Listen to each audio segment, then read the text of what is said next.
Hello and welcome. Kamusta kayong lahat dito mga kapatid kong star viewers? So, ang reading natin ngayon is about ipaglaban. Dapat bang ipaglaban pa or dapat nang isuko na o sumuko na? So, this is general reading, collective reading. Kunin nyo lang mga kapatid kung saan ka nakakaresonate dahil ito po ay general reading, hindi po ito private reading. So, wag lang po tayong bitter kung hindi man naayon sa inyo itong mga nasabi ko, itong nabanggit ko, dahil po ay hindi naman para sa inyo lahat ito. Ito ay para sa tao na nakaka-resonate o makakaintindi sa mga nabanggit ko dito o na-mention ko dito. So, we have here pile number 1 and pile number 2. So, bago kayo pumili mga kapatid, isipin nyo muna itong ano ang dapat nyo ipaglaban at ano ang dapat or kailangan na bang isuko. Whatever situation it is. This could be a love reading or a situation, finances, friendship, family, work, kayo lang nakakaalam or sa school. So, that's the reason kaya na-drawn kayo sa reading na ito or itong sa video na ito is because maybe you have this something na suko na ba ako or ipaglaban pa. Gora na. Alright? So, this could be related sa inyong pinapangarap na dapat may paglaban or a person. So, kayo lang nakakaalam mga kapatid dahil ito ay general reading. So, yeah. So, dapat talaga may again, as a reminder guys, love lang po tayo dito sa aking YouTube channel, The Star Talking Tarot. And respeto na lang din po dahil hindi po ito private reading, collective reading po ito, general reading. No? Paalala ko lang dahil ayaw ko po na at the end of this reading, may magre-reklamo na hindi naman ako nakaka-resonate. Ibig sabihin, hindi po ito para sa inyo. So again, kunin nyo lang talaga kung saan ka nakaka-resonate dahil hindi po ito private reading. So, it could be someone else na maintindihan itong mga nabanggit ko. Alright? So, yeah, I hope nakapili na kayo sa isang pile. Or if you are drawn to 2 piles, then go ahead. Baka ito talaga ay para sa inyo yung buong piles na ito. You could be, just pick one. It could be pile number 1 or pile number 2. Alright? Or 2 piles. If not, kung sa buong video na napanood ninyo, hindi pa rin kayo nakaka-resonate, then hindi talaga siguro para sa inyo, So, yeah, good luck guys and I'll see you guys later. So, hello, pile number 1. Kamusta kayo dito? So, diretso na tayo ha. Wala na tayong energy reading sa inyong current situation. Alright? So, alamin na natin itong ipaglaban or suko na. So, we have here yes or no ha sa ating ipaglaban or suko na. So, yes, pagka nakuha natin yung yes, meaning ipaglaban, and then tanungin natin si universe kung bakit ipaglaban. Or kung makuha natin is no, meaning suko na, and then alamin natin kung bakit isuko mo na. Para malaman natin yung sagot kung bakit suko na. Alright? Kung maybe naman, ay alamin din natin kung bakit yun ang sagot, no?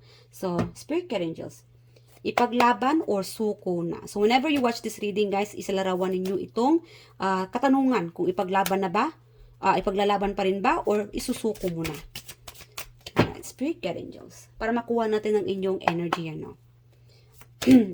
Alright, Spirit Guide Angels, ipaglaban or suko na sa ating pile number 1. Spirit Guide Angels, pile number 1, ipaglaban or suko na. Meron itong kinakabahan. Okay. Ipaglaban or suko na. Ang galing na, someone is tutok na tutok talaga no habang kumakain. Parang kumakain / nanonood ng TV. And nanonood din ng reading. Spirit Guide Angels, ipaglaban or suko na. Parang ayaw namang sumasagot ito. Alright. You know what? Before that, hold on mga kapatid. Alright. Ipaglaban or suko na. Kasi yung cards ayaw lumabas eh. Ipaglaban or maybe or no. Yes. For pile number 1. So, we have here maybe. Okay? Maybe, paglaban mo. Maybe, sumuko na. And then, alamin natin kung bakit maybe. Alright. Spirit Guide Angels, bakit maybe? Alright. Maybe, because there could be something about marriage, spirituality related sa iniisip ninyong sitwasyon, or this could be a situation na maybe, dahil married pa, committed pa, may kontrata pa.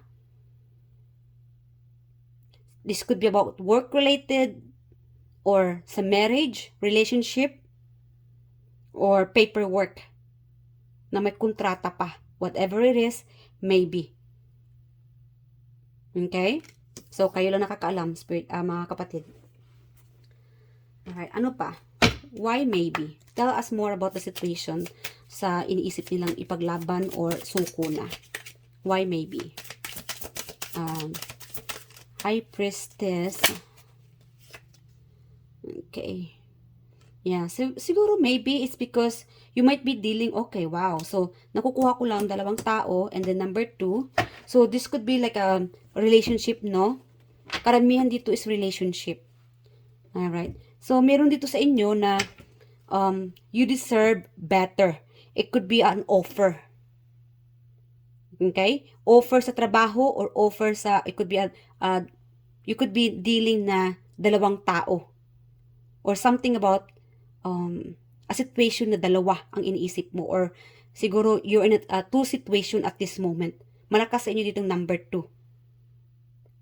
You are dealing with 2 situation. Maybe. No? Siguro sa pagpili mo sa isang sitwasyon, dapat talaga isa lang. Hindi pwedeng 2. Relationship, it could be sa trabaho. Siguro yung iba sa inyo dito na gusto mo nang isuko, kaya lang hindi pa pwede dahil sabihin natin isuko or mag-end na yung trabaho mo, or ayaw mo na sa trabaho mo ngayon, gusto mo na mag-transfer sa ibang trabaho, kaya lang hindi pa pwede. Hindi lang talaga pwede ngayon kasi may kontrata ka pang tapusin. That could be it. Or maybe because you can jump into a new relationship because somebody, or it could be you na committed pa, marriage, or you could be dealing with somebody na married pa. No? So, because someone here is committed. Again, kunin nyo lang mga kapatid kung saan ka nakakarsonate, ha? Kasi meron tayo dito maybe. As long as this person, kasi malakas dito yung contract. Malakas dito yung kontrata. So, if that person already off to that contract, kung nag-end na yung contract, end na yung relationship, then, you can go ahead at ipaglaban mo. Okay? And, when it comes to, like sabihin natin na, you are dealing with a relationship na may married pa. Maybe your person is married. Dapat lang na ipaglaban mo siya kung single na siya. Pero, kasi meron tayong maybe, no? Dahil, your person might be still married. So, this is more about spirituality. Dapat gawin mo kung ano ang tama.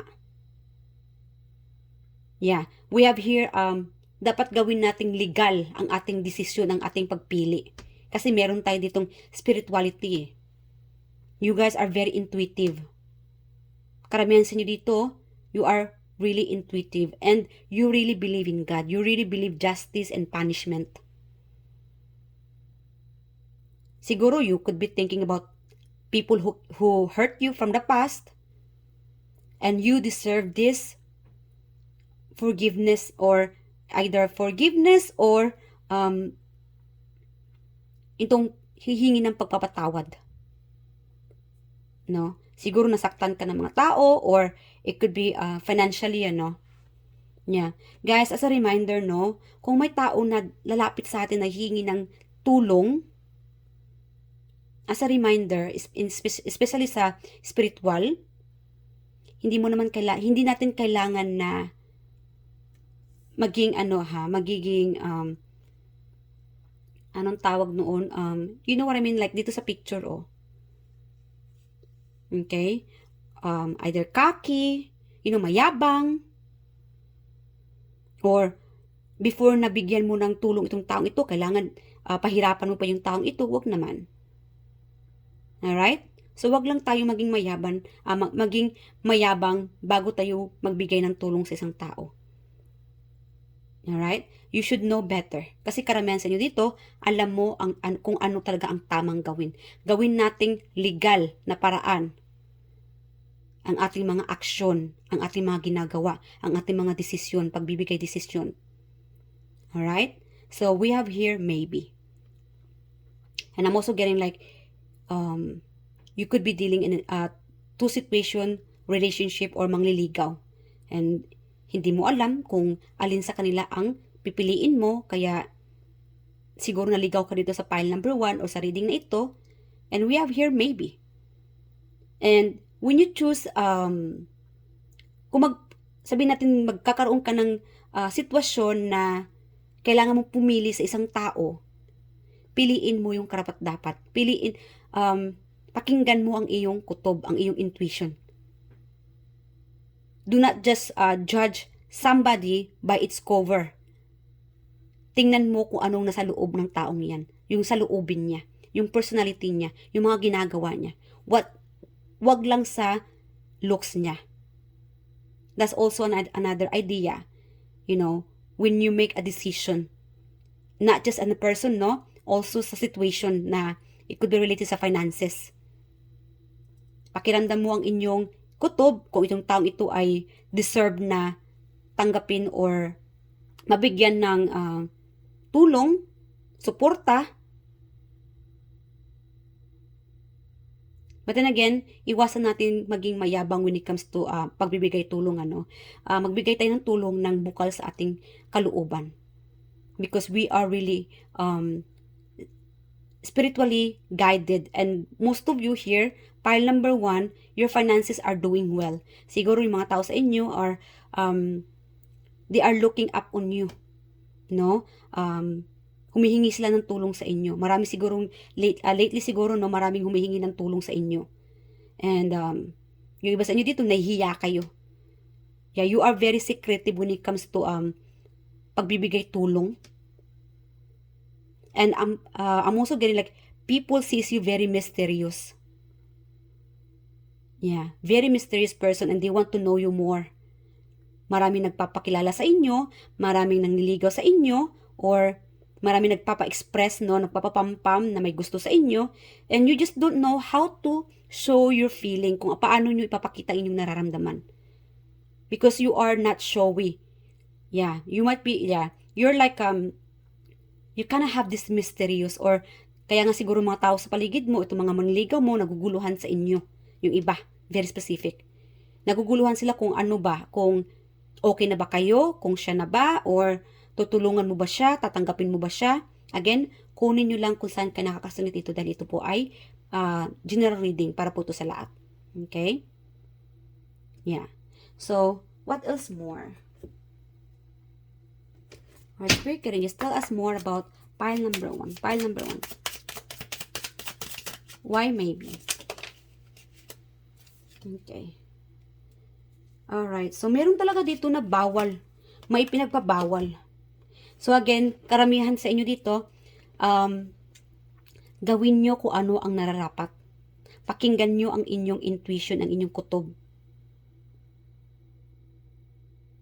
Kasi I'm getting like, there's like a burning hell. Or, it could be like, there's like, bawal. May bawal dito. Kung ano ang bawal, wag naman natin na ipurso na kunin ito o na mangyari ito o na magaganap ito. Kasi kung hindi pa oras para sa inyo or hindi pa oras, hindi pa talaga pwede. Like again, follow what's best thing to do for you. Alright? So we have here yes or no. So again guys, pile number 1, maybe. Yeah, so kung may kontrata pa, kung may dapat na i-end pa itong kontrata na ito napirmahan ninyo, or it could be related sa marriage pa itong taong ito, or committed na, maybe, again, dapat talaga na gawin natin kung ano ang nararapat, kung ano ang tama. You know what's best. Okay? So, mag-isip na kayo ng katanungan and the answer will be yes or no for pile number 1. Alright, pause nyo muna yung video and the answer will be yes or no. Alright, Spirit getting just yes or no for pile number 1's question. Yes or no for pile number 1 question. So we have here yes. Okay, yes, yes, yes. There's like more on financially stability and financially abundance sa trabaho, sa finances ninyo, family. Yes, there's like more protection. Yeah, ito minamanifest ninyo. Pera, this is like a more on, it's not just financially, malaking tulong or the universe is providing you. Binibigyan kayo ng tulong, malaking tulong, no?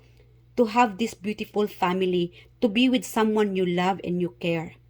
An opportunity, a new opportunity of a relationship, a new opportunity of business, sa trabaho, sa finances, an idea to travel, idea to have a business para mag-grow ang inyong finances. So whatever na tinatanong ninyo, no, kung yes or no, and the answer is yes, it is an opportunity for you because the universe is guiding you. You are being guided and you're being helped. Binibigyan ka ng malaking tulong, malaking biyaya itong hinihingi mo kay universe. And for that, we should be always thankful na ma-appreciate natin, no, itong mga tulong na binibigay ni universe para sa atin, itong tulong na minamanifest natin. Yeah, so there's like a manifestation na it's gonna happen na ibibigay ni universe para sa iyo. So you could be asking for having a baby or happiness. There's like a good news, guys, para sa inyo. So affirm nyo to, pile number 1, there will be like a good news or a new beginning. So if this, okay, another idea, itong maybe, itong situation na tinatanong ninyo, again, maybe tayo dyan, di ba? Think again for another situation. Kasi meron there's another situation, or it could be a new relationship, no, or new person na darating, or I'm getting like more on idea. Huwag ka lang mag-focus dito sa sitwasyong ito. Itong tinatanong mo kanina kung ipaglaban or suko na. Because meron pang ibang sitwasyon or sagot para dyan, no? Or sabihin natin na bakit ka mag-stick sa ganyang sitwasyon, sa ganyang trabaho, no, that or sa ganyang idea or person, know that meron pa namang ibang paraan. May ibang tao pa dyan, may ibang trabaho pa dyan, may ibang negosyo pa dyan. So again, this is just like an idea na binibigay sa atin ng universe, no, na wag kang mag-stuck dyan sa ganyang option. Meron pang ibang option. Okay? And ikaw ang may susi ng iyong mga minamanifest. Ito mga pinapangarap mo. You are holding the key. You know, you can shift. Siguro you are it's like a shifting, no? You might be shifting. Meron itong pagbabago sa iyo. Itong pagbabago sa sitwasyon, sa looks, it could be sa trabaho, sa finances, sa pamilya. Yeah. You have the power to change the situation. Alright? So, very powerful message from the universe. Accept this. Tanggapin nyo, mga kapatid, itong tulong, malaking tulong ang ibibigay ni universe para sa inyo. Meron kang potensyal para mabago ito. And the universe is backing you up. Binibigyan ka ng backup ng universe para mabago itong sitwasyon na ito. And again, do what's best thing to do. Dapat talaga gawin ang dapat nararapat na gawin at piliin. In a legal way. Dapat legal. Alright? So, hanggang dito na lang, mga kapatid. Sana'y nakaresonate kayo sa reading na ito. And please, hit the like below kung nag-enjoy kayo sa reading na ito. And leave your comment below what do you think about this reading. And again, maraming salamat sa pumipili ng ating pile number 1 at sa lahat ng mga tumatangkilik dito sa aking The Star Talking Tarot. I love you guys and I hope to see you guys in the next reading. Bye! Hello, pile number 2. Kamusta kayo dito? So, alamin natin, okay, itong sagot ng inyong hinihiling, no? Suko na or ipaglalaban pa. Alright, Spirit Guardian Angels. Yes or no sa ating pile number 2. So, before nyo i-continue itong reading na ito, pause nyo muna and isipin nyo ulit itong tinatanong ninyo kung dapat ba ipaglaban o isuko na. Alright, Spirit Guardians. Okay, ready? Pile number 2, suko na, ipaglaban, or paglaban pa rin, or it could be maybe. Alamin natin. Alright, pile number, okay, Spirit Guardians, pile number 2. Alright, maybe pa rin.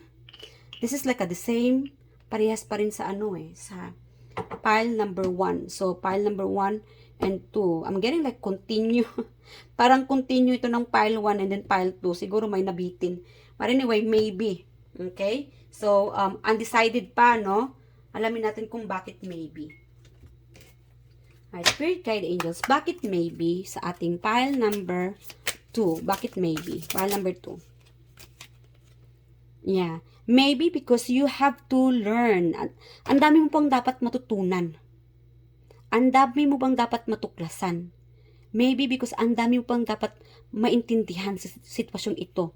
Again, it could be a situation, a person, or a thing, or a knowledge, mentality, or sa emosyon. Kasi dito karamihan sa inyo, pile number 2, karamihan sa inyo dito, ang dami mo pang dapat matutuklasan. I'm getting like, you deserve this knowledge. You deserve to receive more information. So, focus ka sa pag-aaral. Focus ka muna sa mga dapat mong ipag-focus or maintindihan o matutunan. Kasi karamihan sa dito, pile number 2,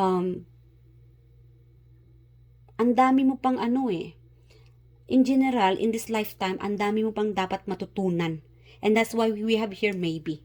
Alright? Okay.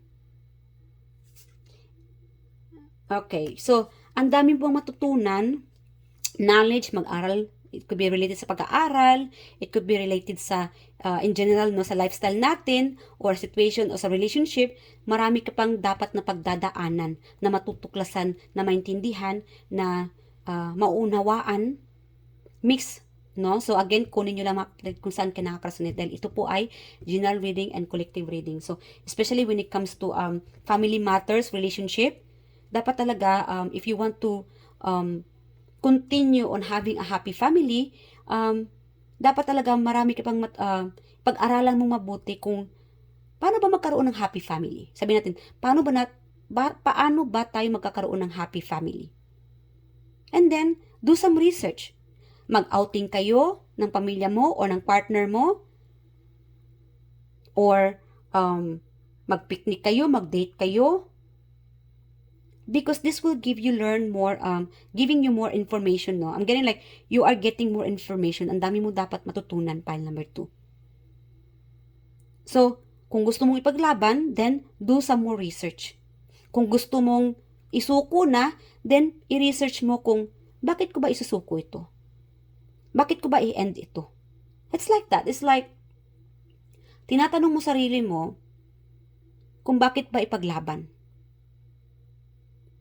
So, isulat mo, no? I think it will give you an answer. Isulat mo itong sitwasyon na ito, itong iniisip mo, ipaglaban ba, isuko na. Kasi ikaw lang nakakaalam. Ikaw na mismo nakakaalam kung bakit mo ito paglaban, kung bakit mo ito isusuko. Okay? Ipaglaban dahil mahal na mahal ko siya, dahil compatible kami, and then maglagay ka rin na isuko dahil ganito ganyan, and then you make this decision. Kasi ikaw ang may hawak ng inyong sitwasyon. So, kailangan talaga na pag-aralang mabuti itong sitwasyon na ito, kung bakit ba ipaglaban ito, kung bakit ba isuko ko itong sitwasyong ito. Alam mo, itong pile number 2 is very direct. This is more like about decision making. Wherever you make this decision making, itong ipaglalaban o isuko, pag-aralan mo mabuti. Susihin, ang tawag doon, search it through, no? About this situation. It could be sa finances. This could be like sa business na nakakaroon ka ng idea kung i-pursue mo ba ito, or hindi, or sa school, friendship, family, relationship.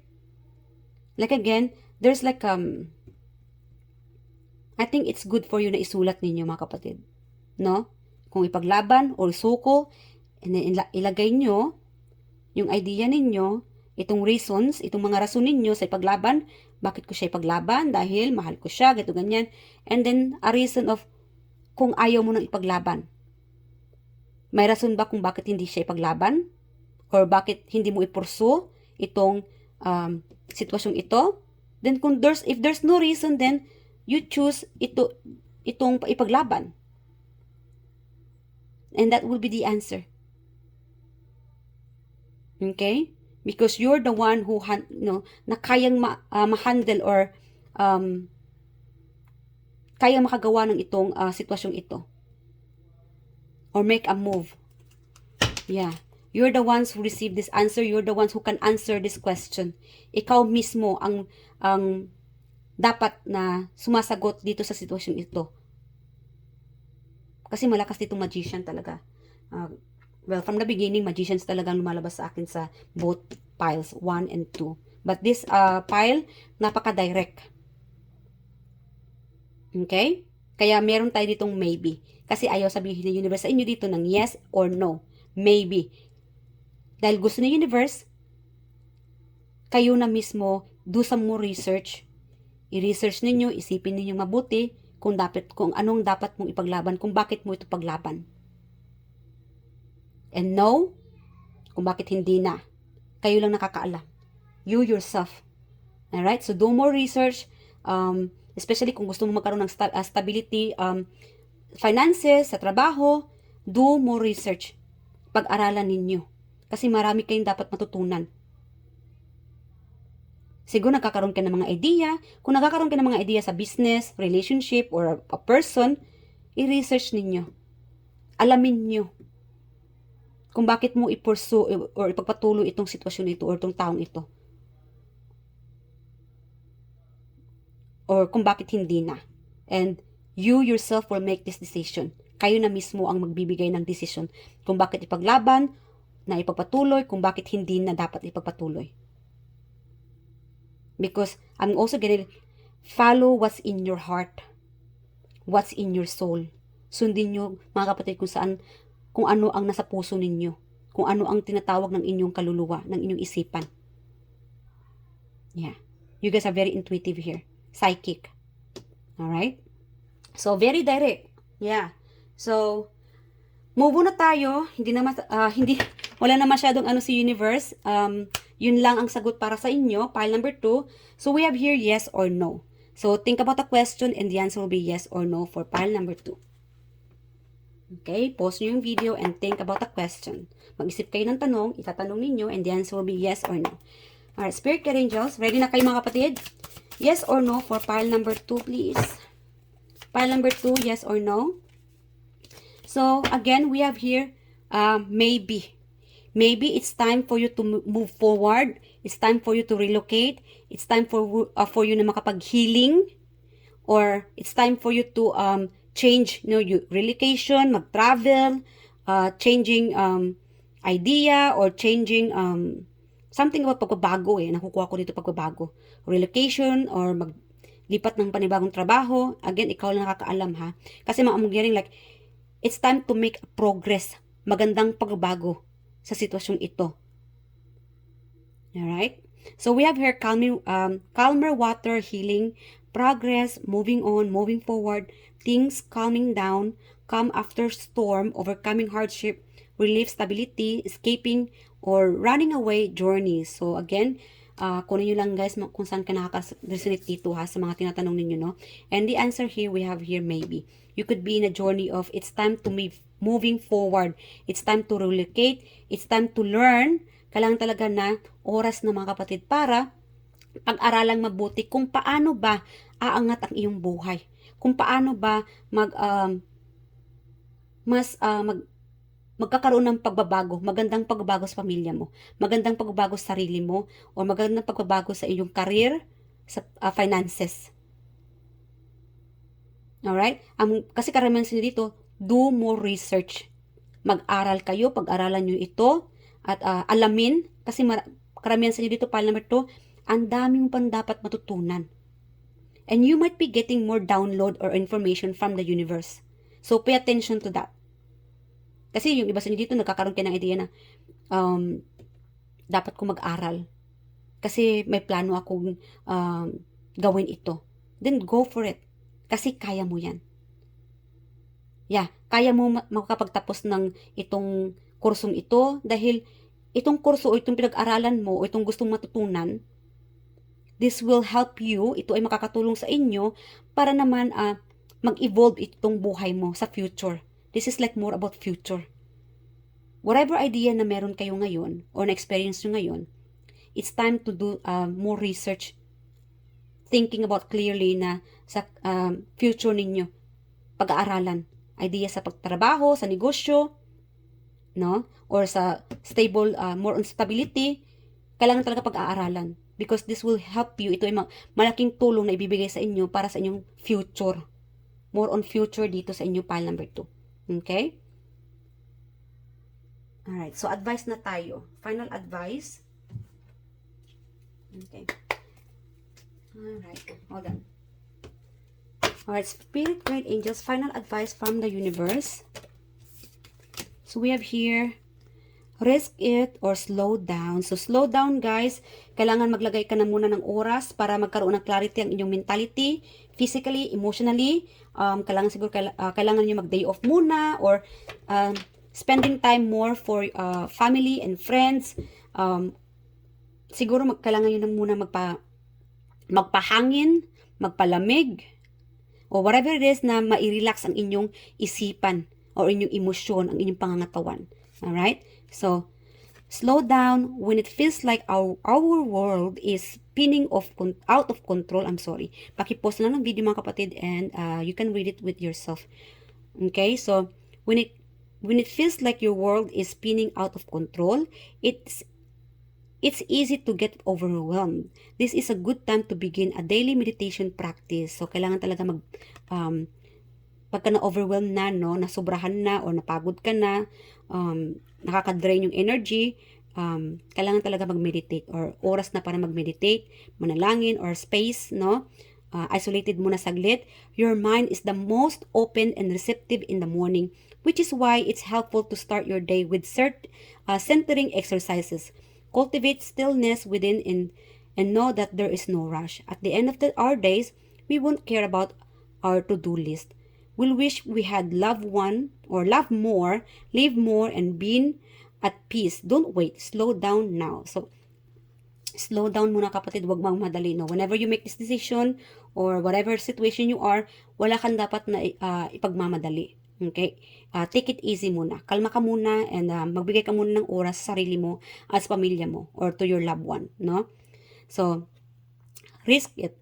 Great things are born from those brave enough to fly. So, those who are willing to risk failure, your dreams requires actions. And you're ready to make a move. Remember, you have nothing to lose. Even if you flop, you'll receive valuable insight. Ano ba yan? So, get off your butt and take a leap of faith or take a leap and go for it. So, yeah. So, risk it. Whatever you have to make a decision, no? And alam mo naman na, sabi natin na mag-abroad ka. Example lang, no? Ipanalangin mo sa may kapal, no, sa Panginoon na whatever na anong magiging kalagayan mo doon, I believe in God na I will be being guided and protected. So, take that opportunity, no, na itong trabaho na ito, itong pag-abroad, then this could be a good opportunity for you to fly high, no, or itong opportunity na matatanggap mo, there could be more to receive. You know what I mean?